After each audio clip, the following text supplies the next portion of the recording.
Hello and welcome to episode 14 of the Exponential Show. Thanks to our friends at Multiply Marketing for sponsoring the production of this episode. Today it is a pleasure of mine to welcome Dr. Tobias Endress. Thank you, Doctor, for joining us and for giving us your time. Well, it's my pleasure. Thank you for having me. The pleasure is all mine. So for the few people in the Bangkok startup community who don't know you, you are a faculty member at the School of Management here at AIT, and you're the director at Startup Grind BKK, or Startup Grind Bangkok. So if you can maybe answer the question that we ask all our guests, which is your origin story, because typically entrepreneurship and education, or the startup world and education, don't typically go hand in hand. So what drove you into academia and supporting the startup ecosystem? Oh my God, there are a lot of questions. And first, you implied that education does not go well together. I found that would be very sad for education if that would be really the case. And that's maybe already one of the drivers why I'm doing that. To really bring our students and others more towards motivate them to start their entrepreneurship. And in this context, in the School of Management, we want to enable our students to use the skills in a company. It's not always that you need to have your own startup, but having a startup mindset also helps you to thrive in corporate. So I think that goes very well together, and hopefully education should enable people to come up with starters. And maybe just to share my opinion on that, a lot of the founders, you don't need to have a degree to have your own startup. And that's totally the case. You don't need to have a degree, and there are lots of examples where people without a degree do that. Right. But in fact, if you look closer, a lot of these people have the network from the universities. They got the courses, they got the network, they got the connections, and it enabled them to make startups happen.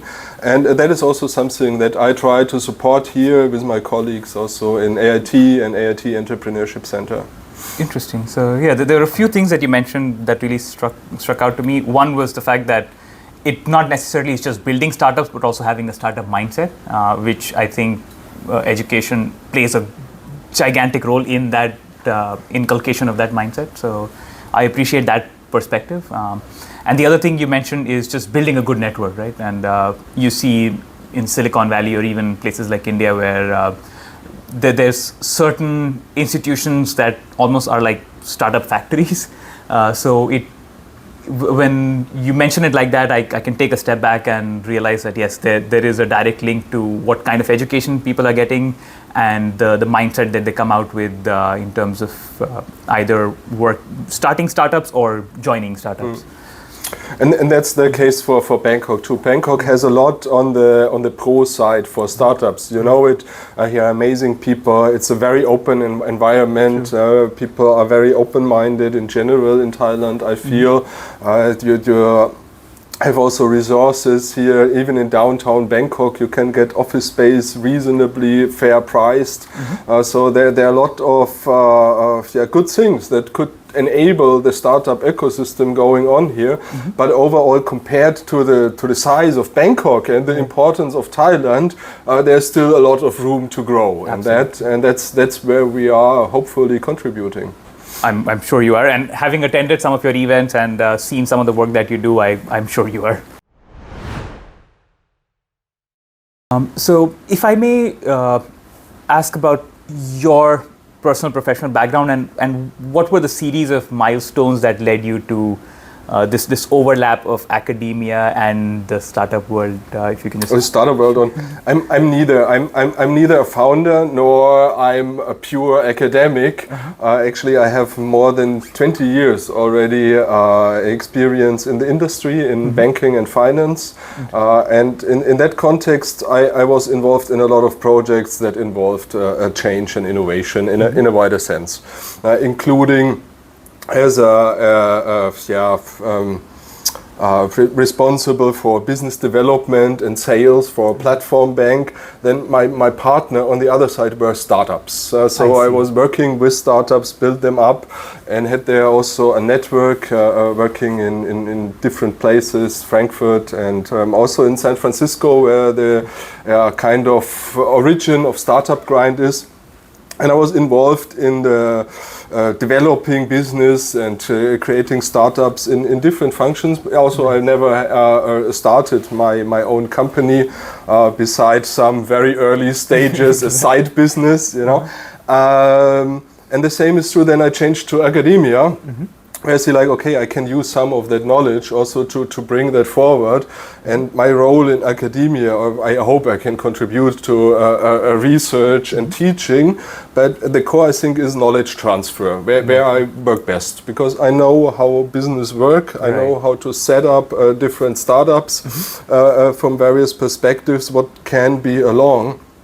And then to put that into practice, that motivated me to do that in both. In the courses here at AIT, we have classes that are specifically focused on entrepreneurship and startups, among other things that I teach in the field of change and innovation and finance, but also with Startup Grind. And I feel that for many students here, it's still like, they're pursuing that, and we don't have bachelor degrees, only master and doctoral students, so they're already aiming for like the next step in their career. But still, most of them are, I think, more have the model of like a corporate career, going step by step the career ladder.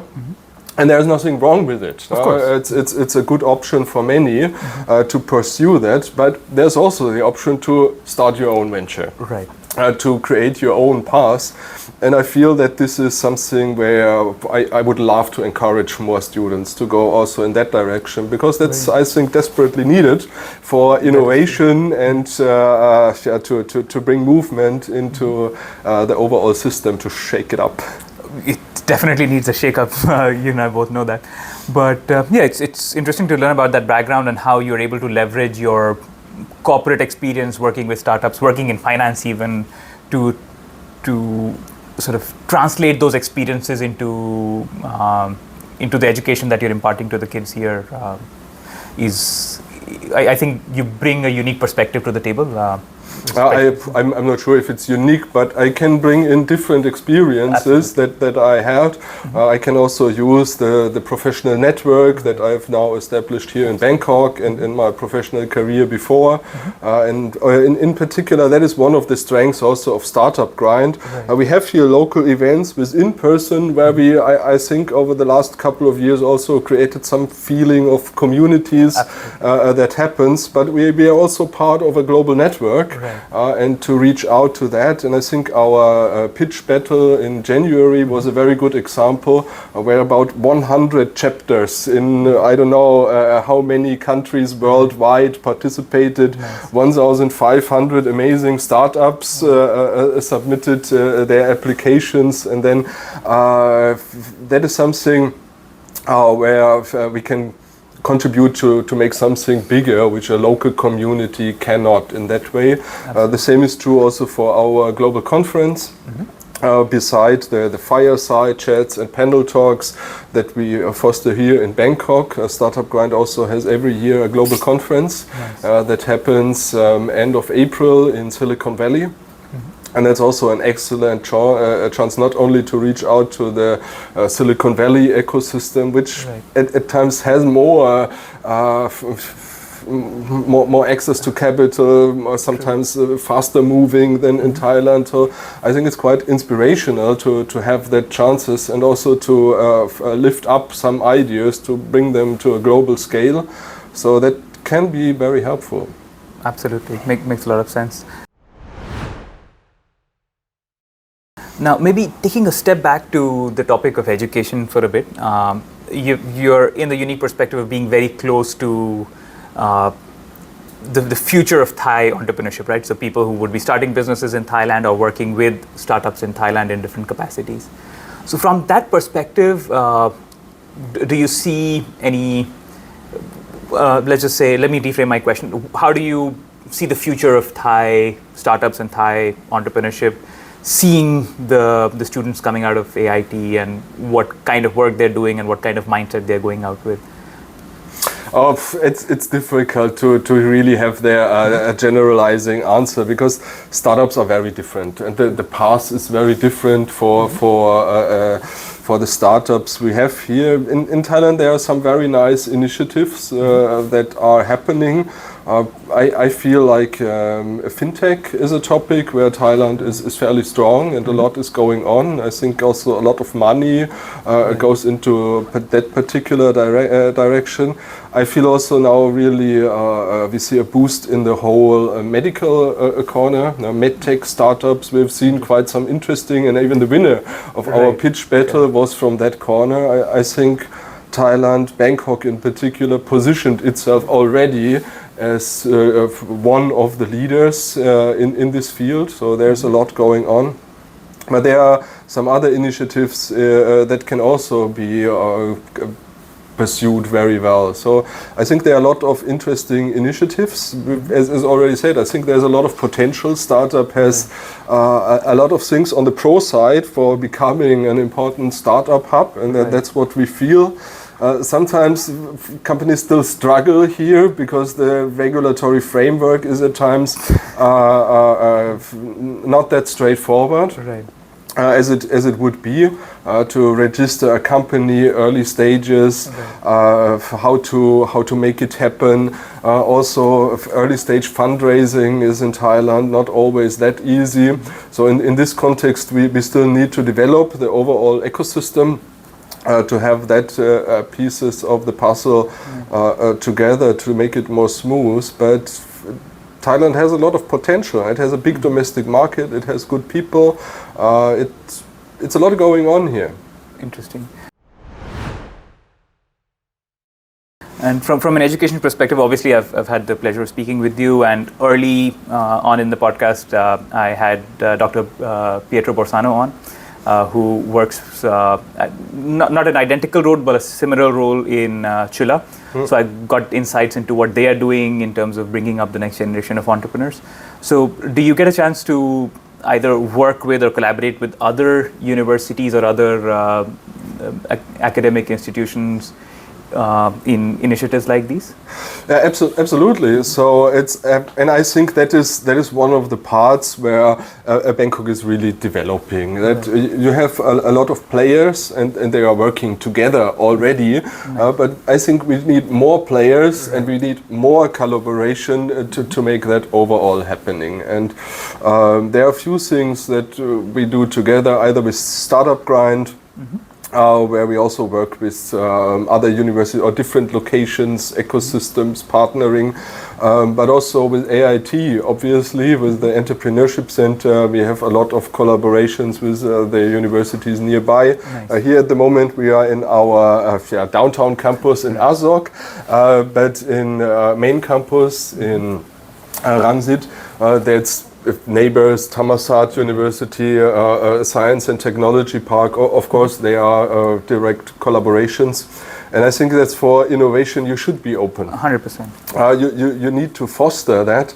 And that's also when you look into how to develop ecosystem and how to make open innovation, you need to foster that beyond local boundaries. And I think that is sometimes also when you think about how to develop an ecosystem, sometimes from in particular like local administrative bodies, governments, city councils, things like that. They're very often the idea, we foster this particular city to be an innovation hub. And then they give money to a local university to make a local innovation agency about open innovation and things like that. Very often this is not the best use of the money, because if you really want to engage and foster innovation with universities but also with initiatives, it's better to have really a lot of collaboration. And that's why at AIT We collaborate a lot with different universities. We have also lecturers from others, that this exchange and that there's a constant inflow of new ideas, and hopefully also our ideas get spread out a little better. So really to have this network, national and international, is quite important. And that is also, I think, one of the reasons why our program is ranked pretty high. It's because of the diversity in the system. Among faculty, that they are from a lot of different countries, but also among students. I think AIT is the most diverse university in terms of background and nationality of students, because they come from all over the place. Now, of course, Asian region, but also many exchange students from Europe are joining our programs. And that's what really, I think, then helps to come up with new ideas. Makes sense. And it's very encouraging to hear both the fact that you're open and able to collaborate with other universities and sort of foster open innovation, and also just create a kind of a melting pot of faculty members and students where you get perspectives not just from Thailand but from abroad, and bring their culture into the Thai startup ecosystem or Thai education ecosystem, if I may. So it's very encouraging to hear that.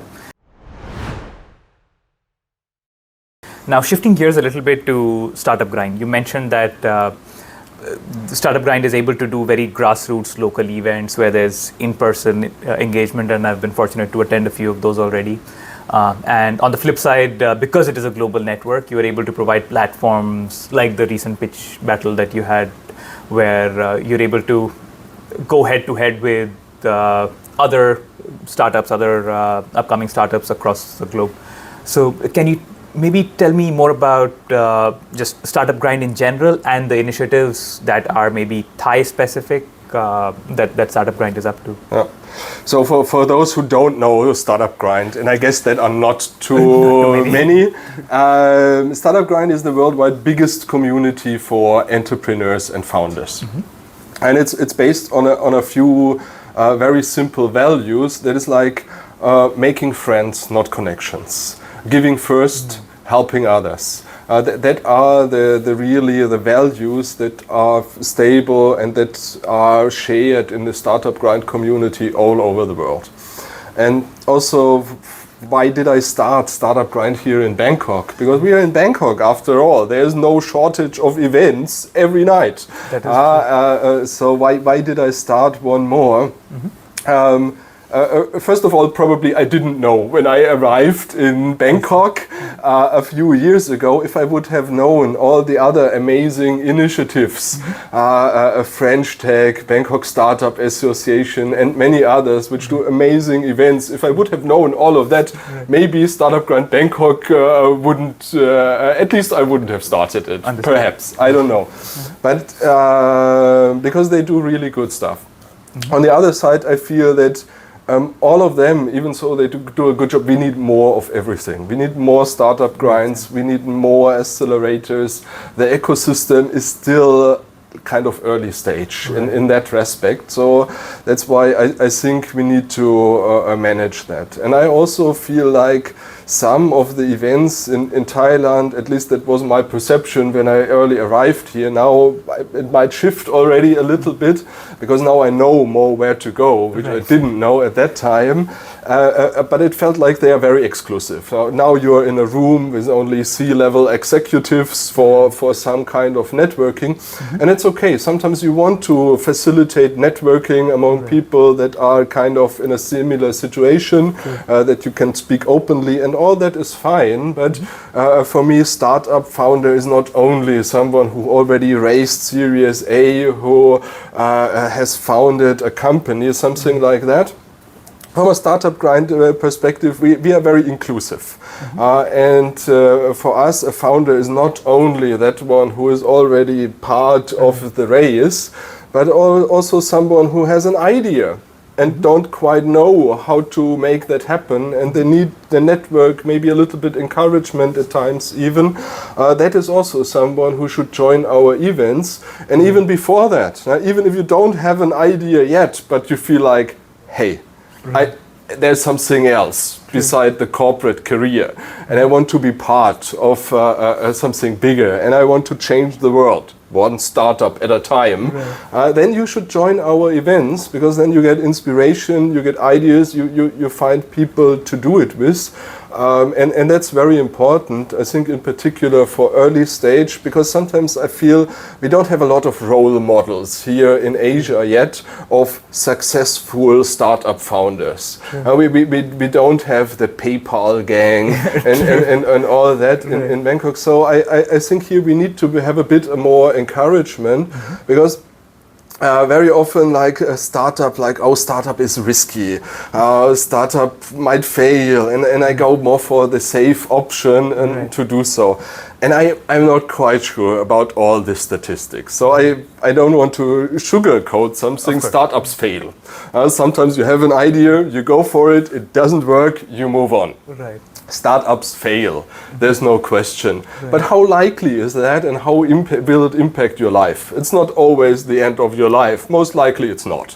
There are very successful people who have a track record of failed startups. So a little more openness to try and fail at times is one thing. And also to have some ideas about, okay, what does it take to go that step, to have some role models to follow, some inspiration. And that is what we can leverage, in particular with our in-person events, where we present really interesting people here. And there are all forms of sorts of startups. There are social impact startups. We have startups with perhaps global reach. Some solve more like a local problem. And there are all sorts, and many of them are good. The only thing I know about startup statistics, that startup that is not founded, and where the founder doesn't take the first step, that will 100% fail. About all the other numbers, how much startup fails, that is kind of arguably, because sometimes you have an idea and then that company didn't work out, but it gets acquired from another company, and you have a very good position there. In most statistics, that would be counted as failed startup. While you're having your cocktail in the Caribbean, I'm not sure if you feel like a failure at that time. Then there are some other companies that are just started for a particular project. Think about development projects, but also like implementation change, where you have just a purpose vehicle for 2 or 3 years. You make that project is successful, you close the company. That would make it also to the statistic of startups that didn't make it to 10 years or whatever. But is it really a failure? Well, probably not. It was never meant to be that long. So not all companies are meant to be forever. So I think overall, perhaps your chances are better than you think, but only if you start. That's a great way to put things, and there's a few things that really jumped out to me. So one, you mentioned just the inclusivity of not just closing your doors to people who aren't typical startup founders, and just allowing people from all walks of life, wannapreneurs, just people interested in even working for startups. And some of your events, I also saw a lot of your students volunteering at the event, so just giving them exposure and access. Yeah, that's very good. So, and that students join the events. Even so, I encourage them come more to these events, because it's really great for them to especially when they're early stage, to develop a network, to get the ideas, to be out there. We have also many examples where then students got internships with the startups or some ideas and follow-ups. So it's very helpful, and I think that's one of the strengths of the startup grind community, especially in Bangkok, that we have a very diverse set. Because in the beginning, some people say, oh, you are a business school faculty. Sometimes we host the events, even here at our campus. And is it then speaking only to students? But the majority of our participants are not students. That is true. The majority, there are a lot of founders, very established ones. We have investors, we have consultants, headhunter, lawyers. So pretty much the whole ecosystem is attending our events in a fairly casual settings. And I think that is it's one of the achievements that we made in the last few years when we now ramped up Startup Grind Bangkok again. Right. That is a nice community. We have a good number of regulars, I would consider, that come to our events. We have students that help. I always invite students to help us because it's really good to create a network. And then we have always people that show up because the topic is hopefully interesting. That is true. And then we also, as I mentioned, I think partnering with the ecosystem, that is really good. So we make then events here at AIT, often in collaboration with the AIT Entrepreneurship Center. We work with the Urban Office, which is amazing for hosting these events. We work together with other companies like Uzu, which are also a very nice office in Gason Tower. And then you have also the participants from that location, from that community participating, and that's mingling among that, and that's really, I think, what makes Startup Grind Bangkok nice. And I hope that's one of the reasons why people come again. It's the people. It's sure one of the reasons why I come again, and of course the pizza. But good.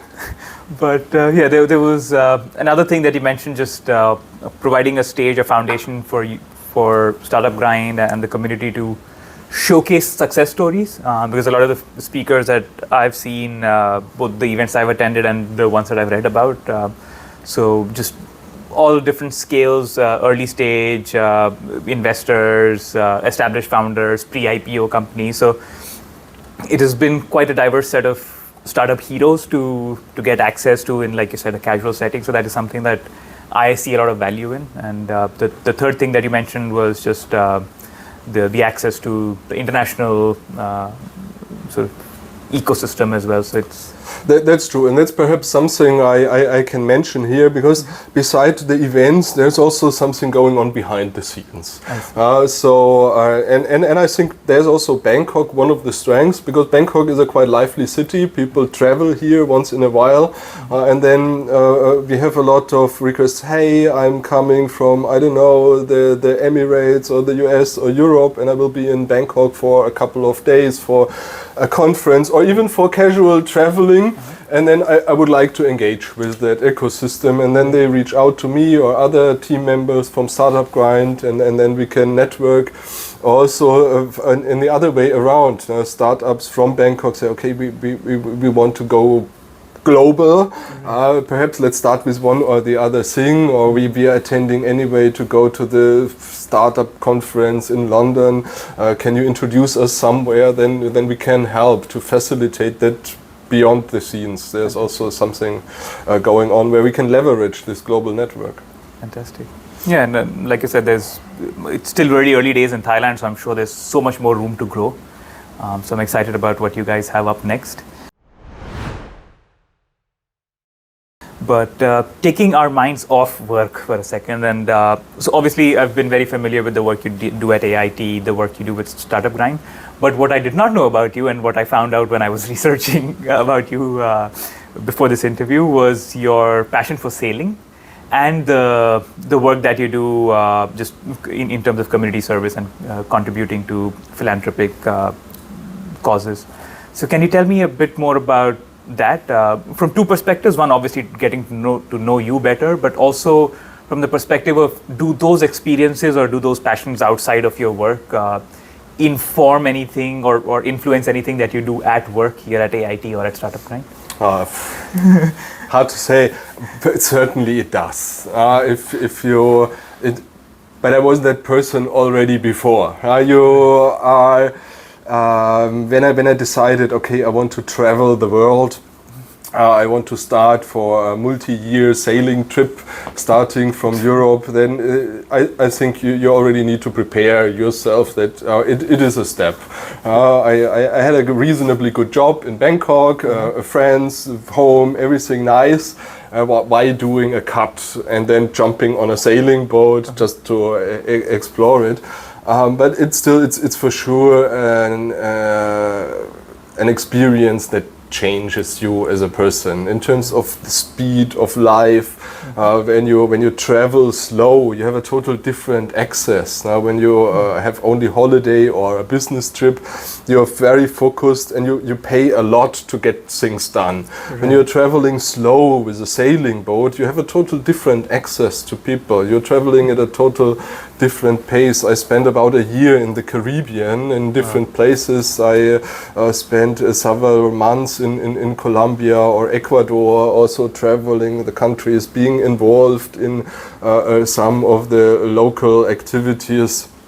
Learn how to grow coffee, for example, and many things. And of course, that is an experience that for sure shaped me. And you have now some experiences that you didn't have before. But having a passion for sustainability and changing something, that was obviously something I had already before. Right. That I could then get a little more hands-on. And when I relocated here in Bangkok, I had the pleasure to meet some quite interesting people that invited me to the Rotary Club here, Rotary Bangkok Dach, which is a Rotary Club in Bangkok.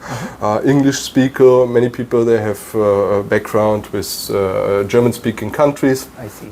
So it's a network where I kind of fit in naturally, but not only because of language, but also because of the values. And they did quite interesting projects there. And I was already now for a couple of years involved in that initiatives. And with our Rotary Club, together with the I Care Thailand Foundation, we support many projects, a lot of them like in the north of Thailand, close to the Myanmar border, where we support local schools with their education, to support them, because there's really very difficult to make that happen. Sometimes the way to school alone takes several hours to go there, and even under good conditions. And Thailand has a rainy season where it gets even more harder. So if you have that way every day to school, and perhaps your parents don't have an education and don't see that importance, as it is obvious for you and me that an education is important. But if your parents don't have it, if your grandparents don't have it, and there's a lot of work you have to do at home or of the field, then no one is really pushing you, and then it's still difficult for them to attend. It's one of the initiatives we do is building dormitories.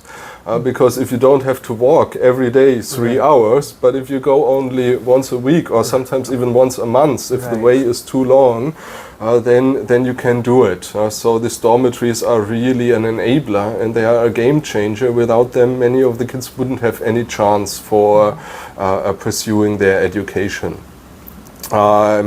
And this is a project where I'm quite passionate about, and it's also for me personal a very good experience when you go there, and some of the things I do are fairly abstract. When I do research about financial inclusion and how it is in different countries, it's interesting and I'm passionate for that, but it sometimes feels a little bit on paper, on a meta level, and while it is important, it is sometimes very nice to really go there, see the kids, see the direct impact that we can have there, and that's really great.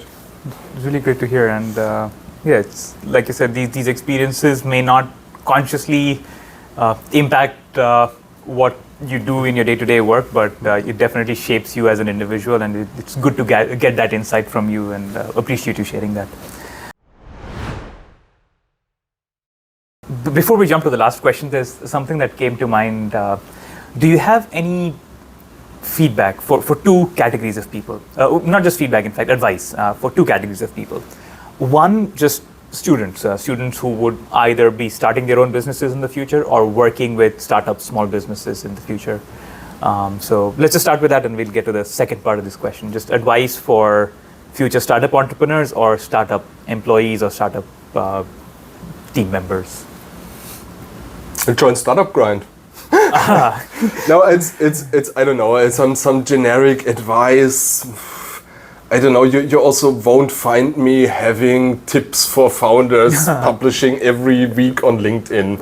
I'm not that person to give very generic advice, and there's a lot of good and maybe not so good advice out there. I'm not sure if I have to add to that at this point. I think really getting out to some network, especially for early stage founders, that is really important. And I don't necessarily mean that you always have to have a team to make a startup happen.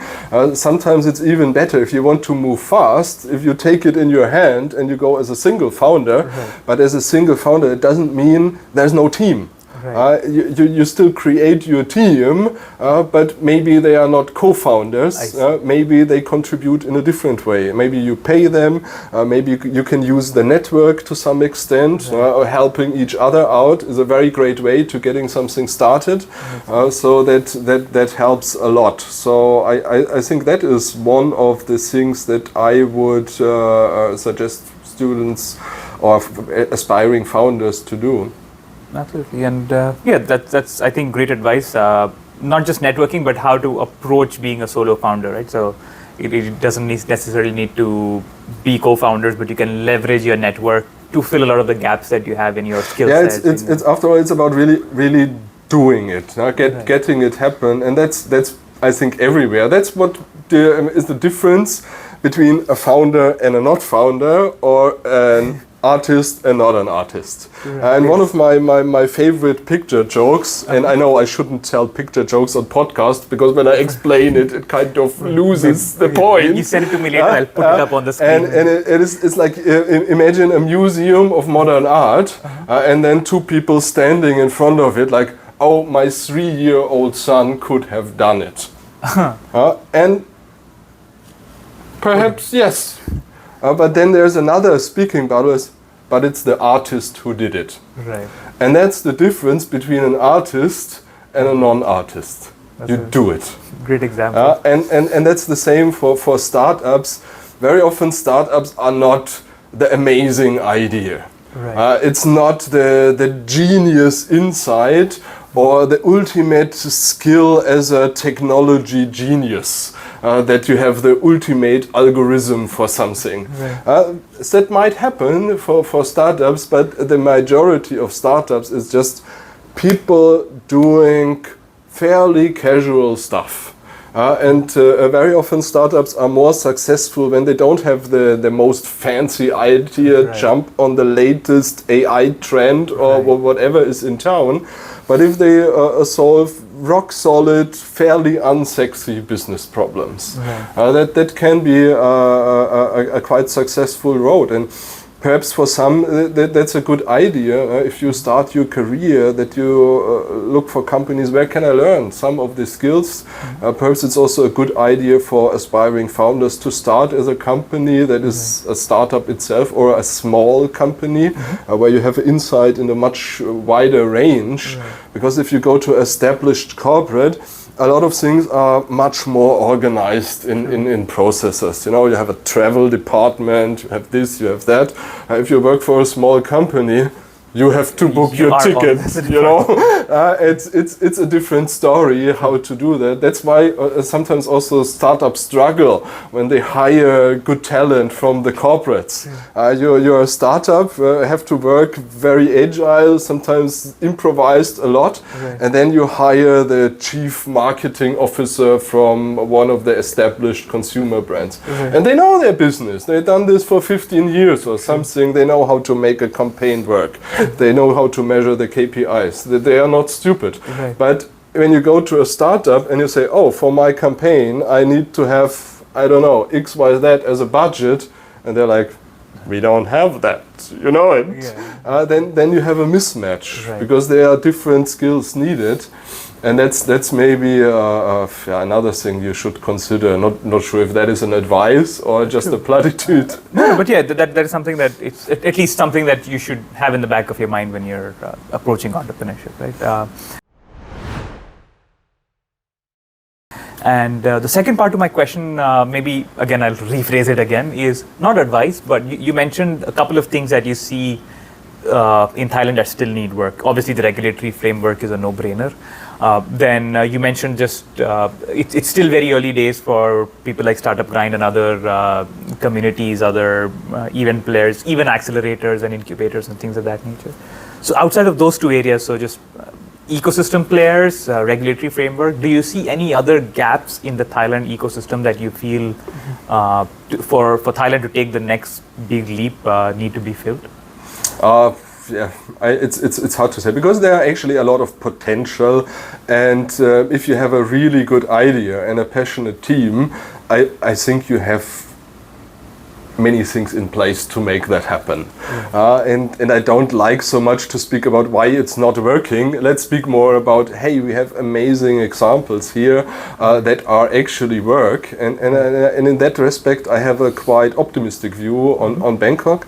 I would really love to see some fancy exits, ideally some IPO, maybe even outside of Thailand from one of the founders, because that would be really outstanding and something that probably would inspire more people to make that happen. So for me that would be something that is, while a singular event, that would really, I think, accelerate the overall ecosystem quite a bit.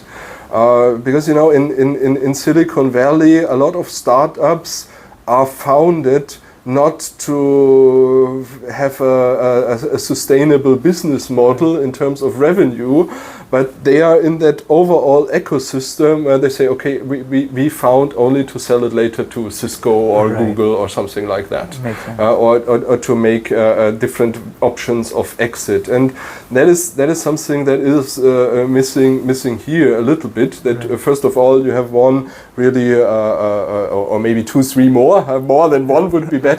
Effects where you say, okay, it's possible, and we've gone all the way to the IPO. Then ideally, this person or people involved in that, typically it's more than one person that then profits. They can be then the mentors and the angels in the next field. And we have really engaged and smart angel investors here in Thailand, but very often their contribution is fairly small still. Right.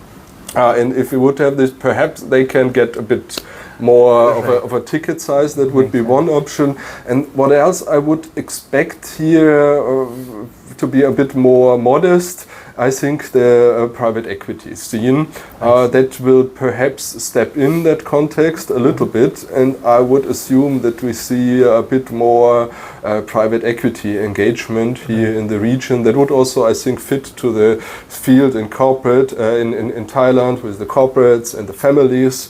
That in this context, I think there is a lot of opportunity for private equity.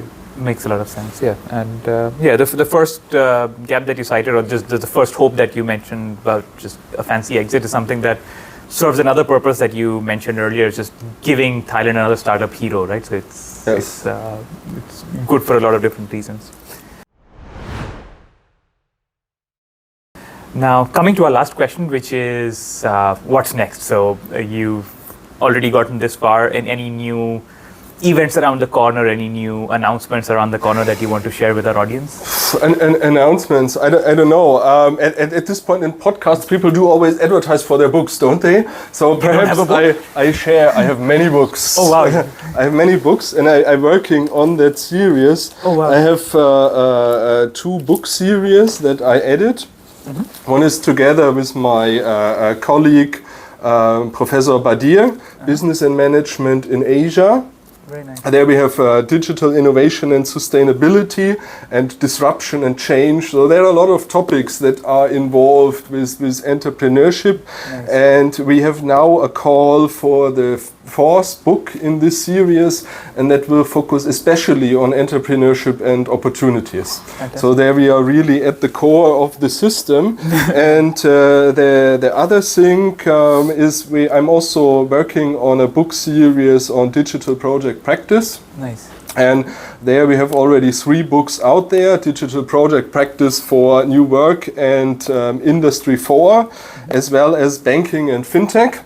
Nice. That will also be the next book. It's already in press from business and management in Asia. So we will focus a lot on banking and innovation. That is because I'm out of the industry now, but I didn't lose my interest in financial markets and in all that happens. So that still drives me. And we will have also a startup grind event on that topic planned. So here is the first announcement for that on 10th of March. We will have a panel on global fintech and payment trends, also regulation. We have there very interesting speakers. We have Dr. Mark Nartman. He is the legal counsel and innovation expert at ING. Nice. We have Gibran Ahmed. He is a senior director at Agoda and head of the fintech and business initiative at Agoda. We have also Bell from Stripe. For fintech startups, so I'm sure that will be a very interesting panel, and it's upcoming. And then we plan another event on the 3rd of April, where we will focus on wellness, lifestyle, also touching into the silver economy, how to prosper, and that is also a bit inspired from what we have seen in the pitch battle, that Bangkok, I think, becomes an important pillar in the health, wellness, lifestyle sector. So that's also a topic that we will feature on our Startup Grind panels. That's the 3rd of April. And then, of course, end of April, we go Silicon Valley to the Startup Grind Global Conference. And I'm really looking forward to meet many people there. And perhaps then also get behind the scenes some connections for Thai startups. Let's see what happens there. Fingers crossed, but a very interesting lineup of events you have there. Some heavy hitters you named for the first one that you have in March. So if I hopefully don't have any other engagements, I'll make sure to be there. I look forward to attending that and the one in April as well. And if I may just take a step back and tell our audience where they can get their hands on these books. These books, they are available pretty much in all major bookstores, Amazon or everywhere. For the other books, for students, they are also available on Springer Link. Many universities subscribed for that bundle, so you can access that for free via Springer Link or in all major bookstores. Awesome. Perfect. So that brings us to the end of our conversation. Thank you again very much for taking the time, for sharing your insights, giving us a lot of interesting ideas, a lot of interesting perspective, but also sharing a lot of what happens behind the scenes here at AIT, at Startup Grind, and your own personal passions as well. Any parting words for our audience? Oh, thank you so much for your attention. Thank you for having me. I hope it was a bit interesting for you, and we'll be in touch. Absolutely. Thank you again. Thank you for everybody who tuned in. We'll see you in the next episode, and if you like the content, make sure to subscribe.